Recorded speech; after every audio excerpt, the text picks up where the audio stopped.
Hello friends, आपका स्वागत है मेरे यूट्यूब चैनल वंदना स्टोरीज में। फ्रेंड्स, आज की मोटिवेशनल कहानी मैं आपके साथ साझा करने जा रही हूँ। फ्रेंड्स, एक वृद्ध आदमी जिसके पास बहुत ही अच्छी नस्ल का घोड़ा था।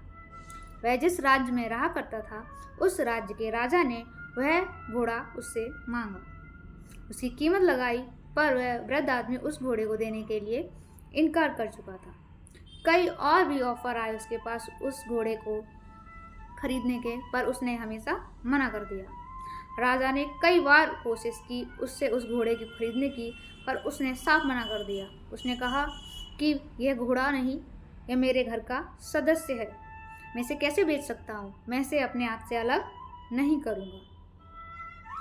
जो गांव के जो आसपास के लोग थे वह उस वृद्ध आदमी को समझाते, कहते कि तुम कितनी किस्मत वाले हो कि राजा तुम्हारे पास आ रहा है तुम्हारे घोड़े को खरीदने के लिए, और अब तुम अपनी इस घोड़े को बेचकर अपनी गरीबी को दूर कर सकते हो।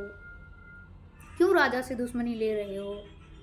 लेकिन वह कहता है, आप लोग का बहुत बहुत धन्यवाद अपनी राय के लिए, पर जो है वो ठीक है और जो होगा वह ठीक होगा। उसकी हमेशा से ये आदत थी उस वृद्ध आदमी की कि वह जैसी भी सिचुएशन हो वह हमेशा उसमें एक जैसा ही रहता था। ना ही दुख होता था उसको, ना ही वह खुश होता था। वह हर सिचुएशन में शांत रहता था।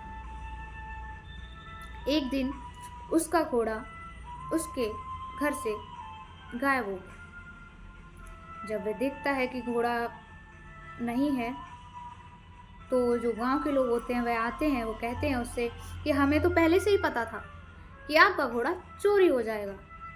इतना कीमती घोड़ा, इतनी अच्छी नस्ल का घोड़ा तुम अपने घर कैसे रख सकते हो? इसलिए किसी ने उसे चुरा लिया है। उस वृद्ध आदमी ने उस वक्त किसी से कुछ नहीं कहा, सिर्फ एक शब्द बोला, जो है वह ठीक है, जो हो रहा है वह ठीक हो रहा है, जो होगा वह भी ठीक ही होगा। इतना कहकर वह अपने काम में व्यस्त हो जाता है। कुछ दिनों बाद, एक हफ्ते बाद, वह घोड़ा वापस आ जाता है और वह अपने साथ अपनी ही नस्ल के और 3-4 घोड़े लेकर आता है। अब वह 4 घोड़े हो गए थे, तो अब फिर से उसी गांव के आसपास के लोग उसके पास आते हैं और कहते हैं कि नहीं नहीं, तुम्हारी किस्मत तो बहुत अच्छी है। देखो, वह तुम्हारा घोड़ा जब चोरी हुआ था तो ये तुम्हारे लिए कोई गलत काम नहीं हुआ था, कोई गलत बात नहीं हुई थी तुम्हारे साथ। ये तो अच्छा हुआ कि तुम्हारा घोड़ा चोरी हुआ या गायब हुआ और वह भागकर तुम्हारे पास आया और साथ में अपनी ही नस्ल के 3 और घोड़े लेकर आया। अब तो तुम्हारे पास 4-4 घोड़े हैं उसी नस्ल के। तुम्हारी तो किस्मत खुल गई। पर उस शांत वृद्ध आदमी ने कुछ भी नहीं कहा, सिर्फ एक ही शब्द बोला कि जो है वह ठीक है, जो हो रहा है, जो होगा वह भी ठीक ही होगा। इतना वह हमेशा ही क्या करता था। गांव के आसपास के लोग कहते थे, ये कैसा इंसान, जब दुख होता है तब भी ये वैसे ही शांत रहता है, जब खुशी आती है तो भी ये शांत रहता है। इसका रिएक्शन, इसका बिहेवियर बिल्कुल भी चेंज या बदलाव नहीं करता है। जो जैसा रहता है वह वैसा ही रहता है हमेशा। अब उस वृद्ध आदमी ने के जो बेटा था, जवान बेटा था उसका, तो उस जवान बेटे को उसने और जो 3 घोड़े थे उनको काबू में करने के लिए उनको उस बेटे को कहा। अब उसका बेटा उन तीनों जो जंगली उसकी नस्ल से जंगल से आए हुए जो घोड़े थे उनको काबू करने में लग गया। जब वह बेटा उन घोड़ों पर सवार होकर उनको काबू करने की कोशिश करता, तभी एक बार वह घोड़े से गिर गया, जिससे उस लड़के की टांग टूट गई, पैर टूट गया। फिर गांव के आस पड़ोस के लोग इकट्ठा हुए उस वृद्ध आदमी के घर। उसे बोलते हैं, नहीं नहीं, तुम्हारी किस्मत खराब है, बुरी है, तुम्हारे साथ बुरा हुआ। वो 4 घोड़े हो तो गए तुम्हारे पास, लेकिन तुम्हारे इकलौते जवान बेटे के पैर टूट गया। अब इसके क्या होगा? इसकी शादी कैसे होगी? ये अब अपना जीवन कैसे व्यतीत करेगा? लेकिन उस वृद्ध आदमी ने वही बात बोली फिर से कि जो है वह ठीक है, जो होगा वह भी ठीक ही होगा। सभी व्यक्ति कहते हैं ये तो पागल हो गया, ये तो किसी भी सिचुएशन में एक जैसा ही रहता है। अब उसी समय उसी राज्य के राजा के ऊपर उसके दुश्मनों ने हमला कर दिया। पूरे राज्यों से घेर लिया।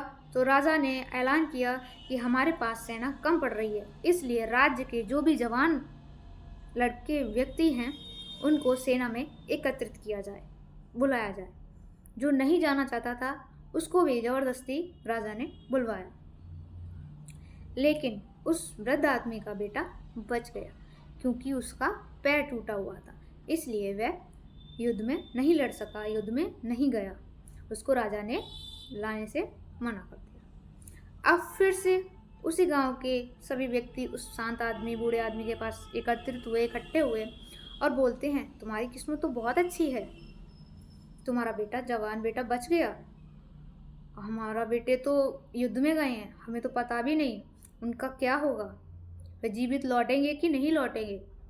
तुम्हारा बेटे का पैर टूटा है, कोई बात नहीं, लेकिन वह तुम्हारे सामने तो है।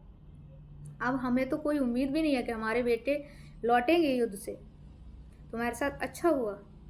लेकिन उस वृद्ध आदमी ने फिर से वही बात बोली, जो है वह अच्छा है, जो होगा वह भी अच्छा ही होगा। फ्रेंड्स, हम हर सिचुएशन में अगर अपने आप को नॉर्मली ढाल लेंगे तो हमें दुखों से और खुशियों से एक साथ एडजस्ट करने में कोई प्रॉब्लम नहीं होगी। हम उनमें एक साथ संभाल के अपने जीवन को उन सिचुएशन में ढाल सकते हैं। हमें जब खुशियाँ मिले तो खुश होकर और जब दुख मिले तो दुखी होकर अपने आप को गड़बड़